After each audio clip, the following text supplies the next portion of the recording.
everyone, I've got an awesome activity lined up for you all today because we will be discussing Hubble's Law, or the Hubble-Lemaitre Law, as the IAU, the International Astronomical Union, voted to have the name changed back in 2018, to give credit to Catholic priest George Lemaitre, who greatly contributed to the idea of an expanding universe, and proposed the model of what we consider to be today as the Big Bang. Now, a little background information before we jump into things. You see, a long time ago, it wasn't known whether the universe solely consisted of the Milky Way galaxy. It wasn't until Edwin Hubble's observations of spiral nebulae that the existence of other galaxies was confirmed. Hubble was very meticulous about his studies of these nebulae, and through his patience he was able to capture an amazing photo of the Andromeda galaxy, then known as the Andromeda Nebula. He was also able to capture spectra of light from individual stars within Andromeda. And why is that important? Well, to explain that, I'm going to talk a bit about redshift. You may be a bit unfamiliar with the term, but you've probably heard of the Doppler Effect in class or in a sci-fi film. But you may have heard of it more as it relates to sound. Imagine you're standing on the side of a road and a car is driving by. You'll notice that as the car comes closer to you, it has a higher pitched sound. And when it reaches your position and then passes you by, that sound becomes a much lower pitch. This doesn't mean that the car is changing the pitch of the engine on its own. Instead, that only appears to be the case. Sound travels through air as a wave, and distance from the sound source to you plays a big part in this, because the Doppler effect is just the apparent change in frequency caused by motion between you and the source. When the car is moving towards you, the pitch sounds higher because when the car is moving, the sound waves will become bunched up towards the front of the car, and more spread out at the back. So by the time the car passes you all together, you're hearing a lower frequency due to the increase in distance between the wavelengths. This is how redshift works with astronomy. But as opposed to sound, we do this with light. And the spectra of light we receive from galaxies can tell us how far away they are from us, by seeing how far towards the redder end of the spectrum the wavelengths of light have shifted. By studying these redshifts, Hubble was able to determine that galaxies a lot farther away from us were moving away much faster than the ones closer to us. This is why we called it Hubble's Law. But George Lemaitre, while he didn't observe these effects as Hubble had, he did make similar calculations that produced the same result. And those calculations, along with Hubble's observations, were substantial proof that we lived in an expanding universe. Because, as I'll demonstrate in just a moment, it's the expansion of the universe that causes the distance between two galaxies to increase, and thus is the cause of an increased redshift. So why don't we go ahead and jump into the demonstration?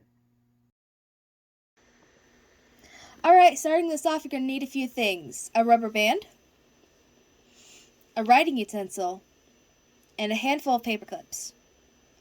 Make sure you grab an even amount of paper clips. You'll understand why in just a moment. So let's take our rubber band. We're going to use this rubber band as a stand-in for the universe. And each of these paper clips represents an individual galaxy. Going back to earlier on in the video, when we were talking about redshift and the Doppler effect, we're going to see that now explained in a very simple way. I'm going to draw out a wavy line on the rubber band. So imagine this line as some wavelength of light that starts out as a certain frequency. And just like with sound, with the car passing you by, as the universe expands and objects move away from us, light will behave much the same way. It'll shift more towards the redder end of the spectrum, or a lower frequency, the further away the objects are from us. Alright, say that on one end of the rubber band exists the Milky Way, and on the other, some far-off galaxy. This is what the wavelength of light looks like when it just leaves that galaxy. But as it travels through time and space, the frequency changes just like the sound of the car as it drives on down the road. See how as time goes on, the distance between the galaxies increases, the wavelength gets longer and longer, and by the time it reaches the Milky Way, it is completely different than when it first started. Now to get into the real part of the activity. We're going to take our universe and add in some galaxies. This way you'll be able to see the idea of redshift much more clearly.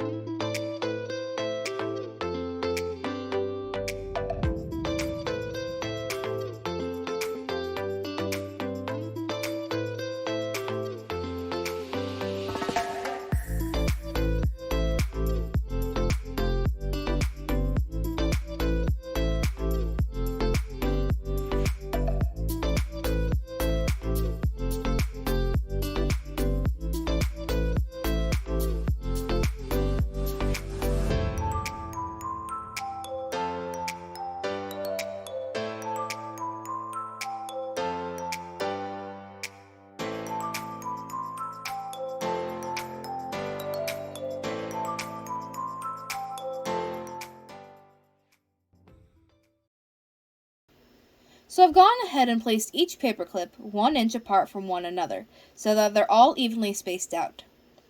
Notice how none of the paperclips are at the center?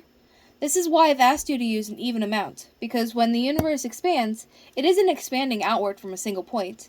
Instead, it's expanding outward uniformly, meaning it expands the same way in all directions. The Hubble-Lemaitre law states that galaxies are moving away from us at speeds proportional to the distance.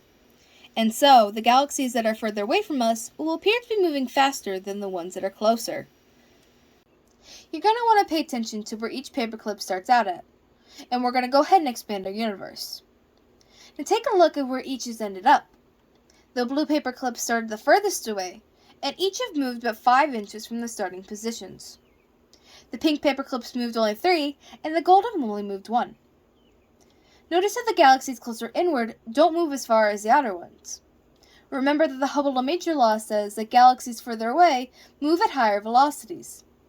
And velocity is distance over time, so in the 2 seconds it took me to stretch the rubber band this far, those two inner galaxies have moved very little.